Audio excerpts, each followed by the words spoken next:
श्रीमद् भागवत जी की विधि बता रहे हैं, नियम बता रहे हैं।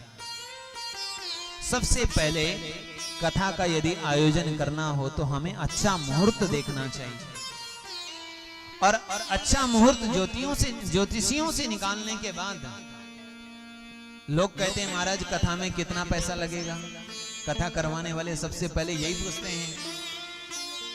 तो भागवत जी से जब पूछा गया कितने, या सनकादि ऋषियों से पूछा कितना पैसा खर्च आता है कथा में, तो कहा विवाहे यादृशम वित्तम, आप अपनी कन्या के विवाह में जितना पैसा खर्च करते हो उतना ही पैसा कथा के आयोजन में करना चाहिए। अब जैसे आप अपनी कन्या का विवाह अपने सामर्थ्य से करते हो, वैसे ही कथा का आयोजन भी अपने सामर्थ्य से करना चाहिए। दिव्य मंडप बनाना चाहिए जिसमें कदली स्तंभ लगाना चाहिए। कथावाचक वक्ता का चयन करना चाहिए, उसका लक्षण बताया। साथ में एक सह वक्ता का भी चयन करना चाहिए। दूसरा, वक्त्राक्षौरम प्रकर्तव्यम दिनात अर्वाक व्रताप्तये, व्रत की सिद्धि के लिए, व्रत की पूर्ति के लिए कथा वक्ता को एक दिन पहले क्षौर करना चाहिए। यहाँ वक्ता और श्रोता दोनों को करना चाहिए, मुंडन करना चाहिए एक दिन पहले। हमारे लिए नियम लागू नहीं है, हम कोई खास नहीं है। हमारे मन में ऐसा आ रहा था एक बार कि यहां तो कहा गया है नियम होना चाहिए, लेकिन ये उनके लिए हैं जो क्षौर करते हैं, जो पंच केस धारण करने वाले हैं, विरक्त हैं, उनके लिए ये नियम नहीं है। जो केस निकालते हैं, जिनका व्रत है कि वो क्षौर करते ही नहीं, माने जो कटिंग करते हैं उनके लिए नियम है। हाँ, जो पंच केसी हैं उनके लिए नियम नहीं है। सूर्योदय होते समय जागना चाहिए। अब जरा कल से देखेंगे, सुबह या आज से विचार करें, सूर्योदय से पहले जाकर स्नान करें, और स्नान करने के बाद सबसे पहले अपनी संध्या करें, अपनी पूजा अर्चना करें, और संध्या करने के बाद गणनाथम प्रपूजयेत्, भगवान गणपति की पूजा करें। फिर सुंदर मंडप बनाकर उसमें भगवान कृष्ण की स्थापना करें और भगवान श्री कृष्ण की पूजा करें।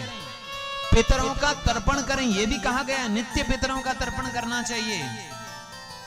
और जब भगवान कृष्ण की पूजा करें तो क्या कहें, संसार सागरे मग्नम दीनम माम दया निधे, मैं संसार सागर में डूबा हुआ हूं, मेरा उद्धार करिए।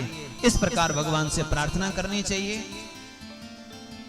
प्रणाम, पूजा और प्रदक्षिण करने के बाद, भगवान की पूजा करने के बाद भागवत जी का पूजन करें। भागवत जी का पूजन करते समय द्रव्यों से जो दक्षिण हम पूजा करते हैं, और कहा यह करने के बाद भी श्रीफलम धृत्वा नमस्कारम समाचरेत, भागवत जी के ऊपर श्रीफल रखकर भागवत जी को प्रणाम करें।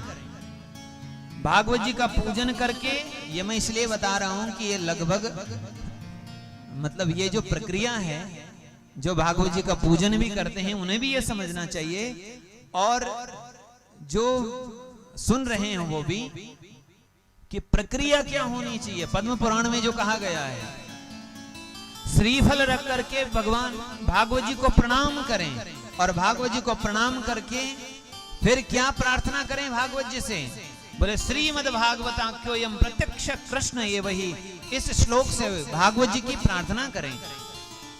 और फिर इसके बाद व्यासपीठ के वक्ता का पूजन करें।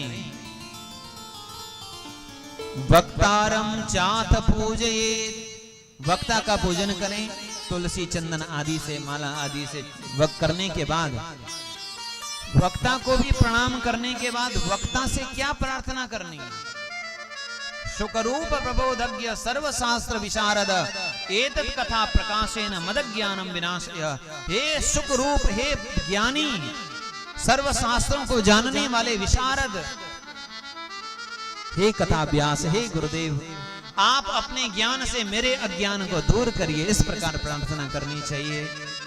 और इसके बाद फिर 5 ब्राह्मणों का वर्ण करना चाहिए। ब्राह्मणों का, वैष्णवों का तथा कीर्तनकारिणः, कीर्तन करने वाले आचार्यों का भी पूजन करना चाहिए, वंदन करना चाहिए। और फिर यह पूजन होने के बाद, नमस्कार करने के बाद दत्ताज्ञः स्वयं आसनम आविशेत, वक्ता की आज्ञा लेकर अपने आसन पर बैठें। कितने नियम है, हम लोग कहां पालते हैं नियम। बोलिए वृंदावन बिहारी लाल की। हो सके तो 7 दिन व्रत रखें, घृतपानम पयपानम। 7 दिन यदि हो सके तो केवल दूध पी करके रहो। इतने से काम न बने तो उसमें घी डाल करके पियो। घी और दूध से काम न होता हो तो फलाहार करो। फलाहार से भी यदि काम न चलता हो तो फुल आहार करो, खूब खाओ।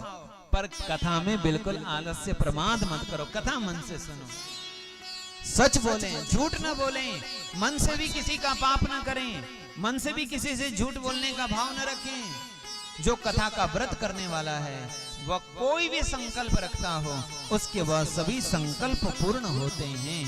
इस प्रकार सनकादि ऋषियों ने देवर्षि नारद जी को श्रीमद् भागवत जी की विधि बताई। कथा के विराम में संकीर्तन करना चाहिए, तुलसी और प्रसाद वितरण करना चाहिए श्रोताओं को। श्रोता यदि, यजमान यदि गृहस्थ हैं तो वह हवन करें। यजमान यदि विरक्त हैं तो उनको हवन करने की जरूरत नहीं हो, भगवत गीता का पाठ करें। यदि ऐसी कहीं जगह हो जहां होम नहीं हो सकता है, यज्ञ नहीं हो सकता है, तो कोई बात नहीं, यज्ञ नहीं भी हो सकता है तो भगवत गीता का पाठ करें। होम हवन किससे करना है? घृत से, हवन सामग्री से और खीर से हवन करने की विधि बताई गई है। और हवन किससे करना? बोले 10 स्कंद का संपूर्ण पाठ करके एक एक श्लोक से एक एक आहुति देनी चाहिए। यदि ये ना कर सको तो गायत्री मंत्र से भी आहुति दे सकते हैं। विराम के दिन चाहिए 12 ब्राह्मणों को जिमाएं, उन्हें खूब दान दें, उनको प्रसन्न करें और इस प्रकार यज्ञ की पूर्णता होगी। और अंतिम में ये कहा, श्रीमद् भागवत जी को स्वर्ण के आसन पर विराजमान करके जो कोई दान करता है वह भगवान के साथ सायुज्य मुक्ति को पाता है। इस प्रकार यहाँ महिमा बताई। सनकादि ऋषियों ने देवर्षि नारद जी को संपूर्ण श्रीमद् भागवत कथा 7 दिन तक सुनाई।